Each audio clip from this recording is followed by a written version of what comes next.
ఇక ఏపీలో ఇటు సోషల్ మీడియా చుట్టూనే రాజకీయం మొత్తం కూడా రోజుకో టర్న్ తీసుకుంటోంది. ఎక్కడ హీట్ మాత్రం అస్సలు తగ్గడం లేదు. ఓవైపు చెల్లెల్ని బాధితురాల్ని చేస్తూనే ఇటు బాలకృష్ణ ఇంటి నుంచి వెబ్సైట్ దాడులు మొదలు పెట్టారని జగన్ మాట్లాడుతుంటే, కుట్రలకు పాల్పడ్డ వారు ఏ ప్యాలెస్ లో ఉన్నా అరెస్ట్ అయితే చేయాలి అన్నది షర్మిల డిమాండ్.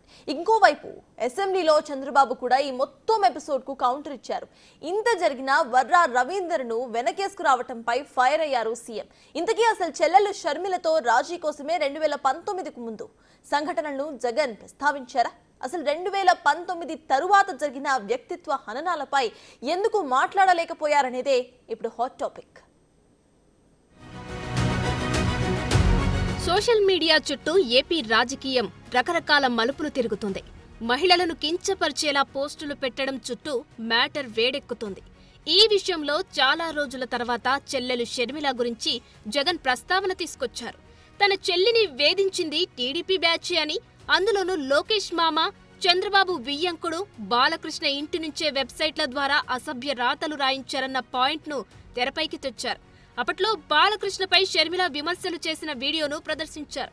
ఈ చర్య ద్వారా తన చెల్లెలితో ఉన్న విభేదాల విషయంలో రాజీకి ప్రయత్నించే పని చేశారా అన్నది ఒక వెర్షన్ అయితే, ఇదంతా 2019కి ముందు సంగతి మాట్లాడుతున్న జగన్ ఆ తర్వాత సోషల్ మీడియాలో జరిగిన వ్యక్తిత్వ హననాలపై ఎందుకు మాట్లాడడం లేదన్నది మరో ప్రశ్న.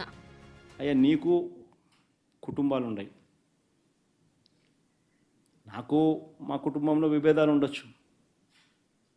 కానీ నువ్వు పెట్టే పోస్టులు కానీ, నువ్వు చేసే క్రూరమైన రాజకీయాలు కానీ నా చెల్లెల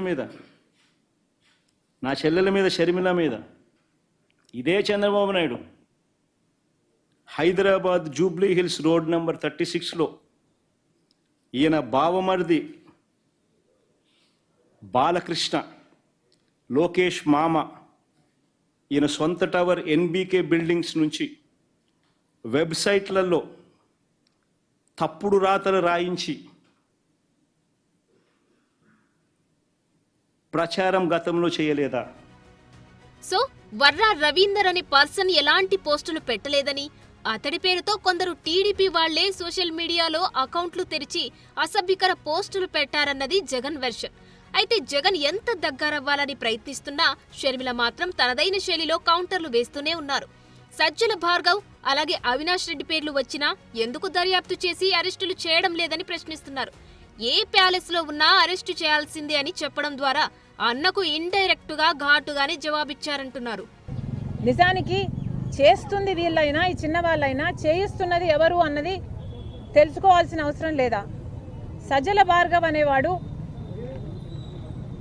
ఈ మొత్తం సోషల్ మీడియా అంతటికీ కూడా ఈ టీం హెడ్ అన్నది అందరికీ తెలిసిన వాస్తవం. పోలీసులు సమాధానం చెప్పాలి. ఎందుకంటే చేస్తున్న వారిని అరెస్ట్ చేస్తే సరిపోదు, చేయిస్తున్న వాళ్ళు ఎవరో కనుక్కొని అరెస్టు చేస్తేనే మళ్ళీ ఇవి జరగకుండా ఉంటాయి.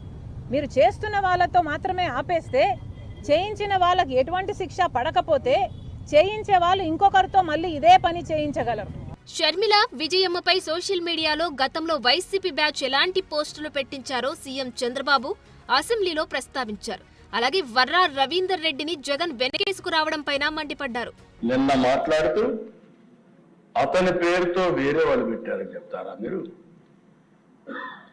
ఒక నాయకుడు బాధ్యత ఇది అంటే ఇంకా వెనకేసుకు వస్తున్నావు. అదే షర్మిల నిన్ను కూడా చెప్తా ఉంది. ఎవరైతే ఈ రవీంద్ర రెడ్డి ఉన్నాడో ఇతను నా మీద పెట్టడంలో అవినాష్ రెడ్డి చెప్పారు, వాళ్ళ పిఏ వీళ్ళందరూ ఉన్నారు. కాబట్టి అవినాష్ రెడ్డి గారిని కూడా అరెస్ట్ చేయమని వాళ్ళ సిస్టర్ డిమాండ్ చేస్తుంది. సో ఈ మొత్తం ఎపిసోడ్లో అన్నా చెల్లెలి అనుబంధాన్ని మరోసారి తెరపైకి తెచ్చినట్లయింది. చెల్లెలికి సానుభూతి చూపే ప్రయత్నం జగన్ చేసినా షర్మిల మాత్రం తన స్టాండ్ ఏంటో చెప్పకనే చెబుతున్నారు. 2019 తర్వాత వైసీపీ అధికారంలోకి వచ్చిన తర్వాత, కుటుంబ విభేదాలు బయటపడ్డ తర్వాత సోషల్ మీడియాలో జరిగిన వ్యవహారాలపై, అందులో ఎవరి పాత్ర ఏంటో మాట్లాడి ఉంటే షర్మిల రియాక్షన్ మరోలా ఉండేదేమో.